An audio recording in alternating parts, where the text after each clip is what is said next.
रूपल जब एक सीढ़ी नीचे उतर रही थी, उसने शनाया की जोर से चिल्लाने की आवाज सुनी, आहान। जब शनाया ने जोर से चीख कर आहान का नाम पुकारा था, वो देख रही थी कि कोई आदमी आहान के सर पर हॉकी स्टिक से वार करने वाला था, मगर आगे जो हुआ वो कुछ और ही था।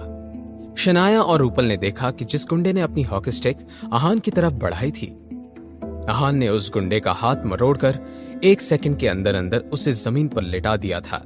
अब जब आहान ने उन गुंडों के एक साथी को धूल चटा दी थी, तो बाकी सब भी एक एक करके आहान पर अटैक करने लगे। लेकिन आहान, उसके फाइटिंग स्किल्स जिस लेवल पर थे, उसके बाद शायद ही वो चारों मिलकर आहान का बाल भी बांका कर पाते। जब आहान की ये फाइटिंग सीक्वेंस चल रहा था, शनाया और रूपल अपनी पलकें झपकाए बिना ये सीन देख रही थी।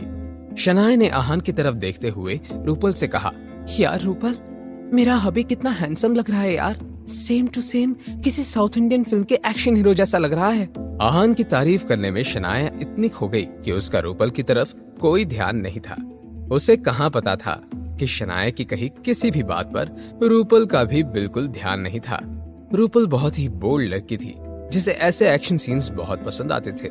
शनाया देखो, उस ब्लैक शर्ट वाले मोटे को तो ऐसा मारा है कि जरूर उसकी 1-2 हड्डियां तो टूट ही गई होंगी। और वो ब्लू टी शर्ट वाला देखो, उसकी आंखें कैसे काली हो गई हैं। वाह यार, इन लोगों को ऐसी धुलाई होते हुए देखकर मुझे बड़ा सुकून मिल रहा है।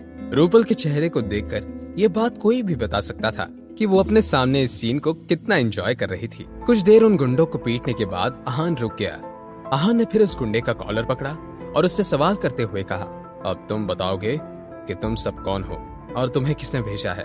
भाई, वो हम लोगों को मनाली से बुलाया था। वे चाहते थे कि इस पते पर आकर हम रूपल गुप्ता को अपने साथ मनाली ले जाएं। और जिस आदमी ने हमें यहाँ भेजा है ना, उसका नाम मैं आपको नहीं बता सकता। वो हमारे धंधे का उसूल के खिलाफ है ना। आहान उस गुंडे के आगे सवाल करने ही वाला था कि रूपल ने पैनिक करते हुए जल्दबाजी में गुंडे से पूछा, मनाली, तुम सबको यहाँ किसने भेजा है? वैसे तो ये बात जाहिर थी कि वो गुंडा इस बात का जवाब देना नहीं चाहता था।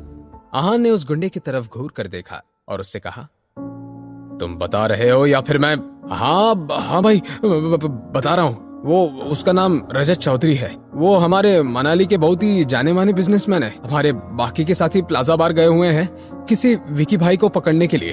अब मेरे को बस इतना ही पता है भाई। ठीक है, जाओ, अपने साथियों को लेकर यहाँ से निकल जाओ। आहान की बात सुनते ही उस आदमी की जान में जान आई और चारों लोग अपनी जान बचाकर भाग गए। आहान ने फिर जल्दी से अपने मोबाइल में एक नंबर डायल किया। वो फोन स्विच्ड ऑफ आ रहा था। आहान ने फिर एक दूसरे नंबर पर कॉल किया। आहान ने परेशान लगते हुए कहा, रॉकी, तुम कहाँ हो? और विकी भाई, वो कहाँ है? आहान भाई, वो मैं किसी काम से बाहर गया हूँ। वापस आकर देखा तो विकी भाई गायब थे। रॉकी, एक काम करो, रजत चौधरी नाम के एक आदमी की सारी इन्फॉर्मेशन निकालो। मेरे ख्याल से वो इस वक्त मनाली में है। उसने ही विकी भाई को किडनैप किया है। मैं तुम्हें एक एड्रेस भेज रहा हूँ, जल्द से जल्द तुम यहाँ आ जाओ। हम साथ में मनाली चलते हैं और विकी भाई को बचा लेते हैं। जैसे ही आहान ने मोबाइल को अपने कान से हटाया, शनाया ने उसको पूछा, अभी क्या हुआ है? क्या विकी भाई किसी खतरे में है? शनाया, देखिए, मुझे मनाली जाना होगा। वो आदमी भाई के साथ कुछ कर रहे हैं। इससे पहले वो कुछ और करे, मुझे उनसे बचाना होगा। रॉकी से कहकर मैं कुछ आदमियों को आपके पास सिक्योरिटी के लिए भेज दूंगा। अगर आपको किसी चीज की जरूरत हो तो उनसे कह दीजिएगा। अभी डोंट वरी, मैं और रूपल यहाँ सेफ रहेंगे, लेकिन तुम भी अपना ख्याल रखना, किसी मुसीबत में मत फंस जाना, ओके? जब आहान और शनाया अपनी ही बातों में लगे हुए थे, रूपल ने अपनी नम आंखों से आहान की तरफ देखा और बोली, आई एम सॉरी आहान, अगर कल मैंने शनाया को वो मैसेज सेंड ना किया होता तो ये सब नहीं होता। रूपल, ये तुम क्या कह रही हो? अगर तुमने मुझे मैसेज ना किया होता तो पता नहीं तुम्हारे साथ क्या हो जाता।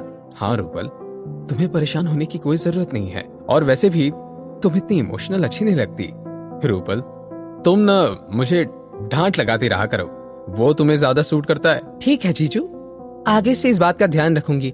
रूपल ने तो ये बात नॉर्मली कही थी, लेकिन आहान और शनाया ने जब जीजू सुना तो दोनों के होश ही उड़ गए। आहान ने भी हंसकर रूपल की तरफ देखा। थोड़ी ही देर में रॉकी अपने आदमियों के साथ रूपल के घर आ गया। आहान जाने के लिए तैयार हो गया था। जाते हुए आहान ने मिस्टर विक्रम को कॉल करके कुछ लोगों को शनाया और रूपल की सिक्योरिटी के लिए बुला लिया। आहान ने फिर शनाया और रूपल से कहा, आप दोनों ख्याल रखिए, अगले हफ्ते साथ में मनाली आ जाइएगा, मैं आपको वहीं मिलूंगा। आहान बाहर जाने लगा। अपने हबी को जाते हुए देखकर शनाया के दिल में नरमी छा गई। शनाया ने फिर कुछ सोचा और अपने आप से ही बोली, मैं आहान से आज अपनी फीलिंग्स का इजहार करने वाली थी, लेकिन बात आधी ही रह गई। नहीं, मैं हार नहीं मान सकती। आज तो मैं आहान से अपने दिल की बात कहकर रहूंगी। शनाया ने अब अपना मन पक्का तो कर लिया था। उसने फिर भाग कर जाते हुए आहान को अप्रोच किया और बोली, आहान, वो मुझे कुछ कहना है। हबी आए। क्या शनाया अपने दिल की बात कह पाएगी? आहान के साथ अब मनाली में क्या होने वाला था? क्या वो विकी भाई को बचा पाएगा? जानने के लिए देखिए अगला एपिसोड सिर्फ पॉकेट एफएम के यूट्यूब चैनल पर, और सीक्रेट अमीरजादा के सारे एपिसोड्स को सुनने के लिए डिस्क्रिप्शन में दी हुई लिंक से डाउनलोड कीजिए पॉकेट एफएम ऐप।